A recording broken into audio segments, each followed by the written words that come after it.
বাড়ির কোনায় আগাছার মধ্যেই গাছটা হয়েছে। তো পাতাগুলো বেশ বড় হয়েছে।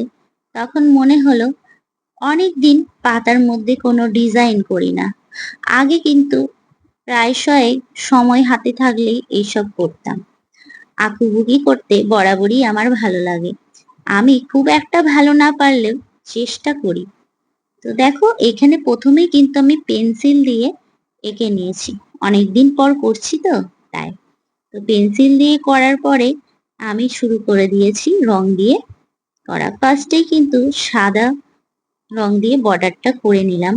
তো আমি জানি এটা একটু তাড়াহুড়োর মধ্যেই করছি, কারণ খুব বেশি হাতে সময় ছিল না, খানিকটা সময় ছিল, তখনই ভাবলাম করে নিই। তো দেখো এই হচ্ছে আমার কলকা ডিজাইন। খুব সুন্দর না হলেও করেছি, ভালোই লাগছে আশা করছি। চলো টাটা।